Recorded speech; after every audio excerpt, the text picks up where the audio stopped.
So, I haven't heard any update from the league around this face mask penalty that was not called, by the way, by the referees during our Browns game. I mean, you see the referee right here, right? Bro staring straight at the at Joe Burrow getting his face mask completely turned around. I mean, for Pete's sake, his head is being turned completely left. The whole point of a face mask penalty is you're not supposed to turn the head of the actual player. Well, that's exactly what he's doing here. He's turning the guy's head, which is right here. This guy right here is turning the head. Is that Myles Garrett? I want to say that's Myles Garrett. It doesn't look like Myles Garrett, but it might be Myles Garrett. It looks like 95. 95 is Myles Garrett, but turning Joe Burrow's head completely. You see the hand right here on the face mask. Referee does nothing, obviously. And it's like, I've seen a lot of comments of people saying, like, oh, well, it's because it's the Bengals.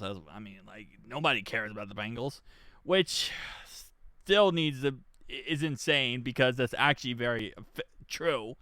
Is that because it's us, this doesn't get called. Now, if this, of course, was Patrick Mahomes, we're talking about 2 player ejections. We're talking about 3 penalties, 3 face mask calls. Like, we're talking about the whole 9 yards.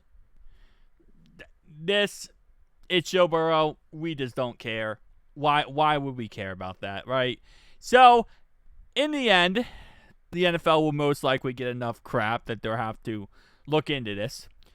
This guy is going to get fined $11,593 because that was his first time offense.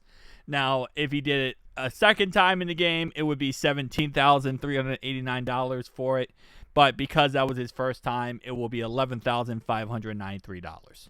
So that's the fine he's going to get. But in reality, again, this is dangerous. I mean, the point of face mask and why face mask is so dangerous is because you're grabbing someone's head, you're twisting it, you're turning it against their will, and you could break their neck, right? You could break their neck. You could injure them greatly. You could literally paralyze the player. Again, I'm talking about worst case scenario there.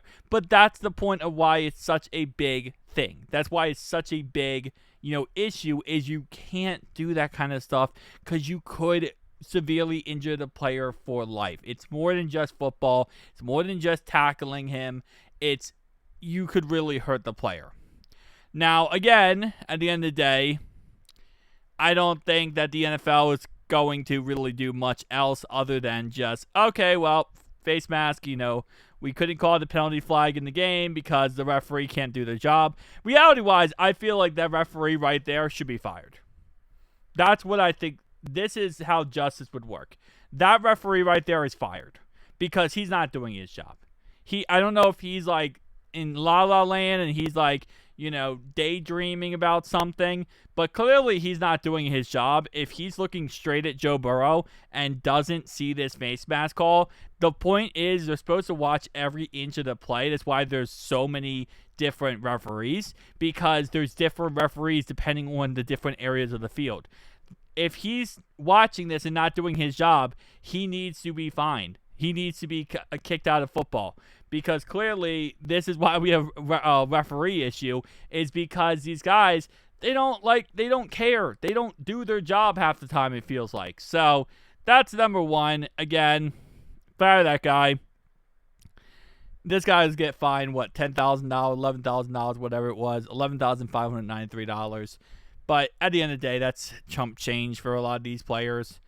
It's just, it's frustrating, man. It's really frustrating.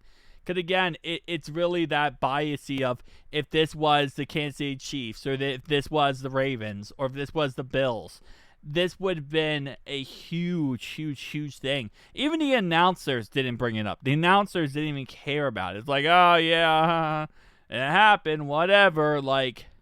And I understand, like, some situations, it's hard to see as maybe a referee. Maybe it's, like, underneath of a pile, right? Or it's just a bad angle. And you can't see stuff like this. I understand that. I get the concept. But this is as blatant can get. That this is just, you don't like us. You don't like us. You don't care. And you see throughout this game, this is how this game was played. This game was played in the context of we're going to call every living thing on Cincinnati that we can possibly pull out of our butt and we're going to try to give Cleveland this win. And the sad part is Cleveland is just simply, they're the Browns. And the Brownies always find a way to lose. Even when they're given everything, they still find a way to mess it up. They are literally the only team I know that could F up a wet dream. That's the only team that could F up a wet dream is freaking the Brownies. And they found a way to do it in this game as well, missing the extra point in the field goal. But it's just, it's frustrating because, yes, I guess in the end, hopefully this guy does get fined. He'll probably get, like, again, the face mask fine money. But outside of that, this referee needs to be fired. But the referee's not going to get, recommended or reprehended in any way. And it's just going to be like, all right, well, it happened, whatever. And it's going to happen again. We're going to be playing a game in the future, and it's going to happen. And it is what it is. And that's the sad part. It ends up just being, it is what it is. But, hopefully one day we fix this crap and we don't have this crap happen. But, that's not going to happen. It's the NFL. They hate us for a reason. And you know what the reason is why they hate us? Because we're not the Chiefs.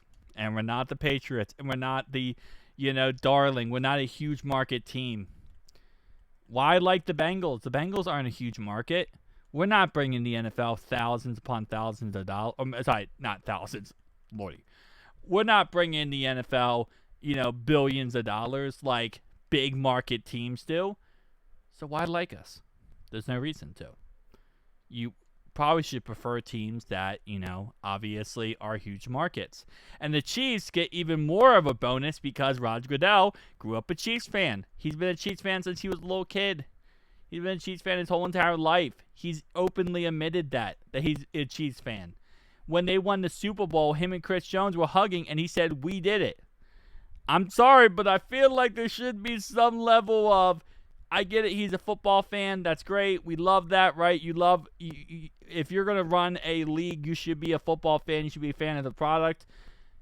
But there is a level of you got to separate yourself from the product. You got to separate yourself as a boss from everything. Or else it does look like corruption. It does look like, you cheating for a certain team. And they don't make it, and they make it so obvious. That's the problem. They make it so blatantly obvious. It's not even like they do a good job of hiding it.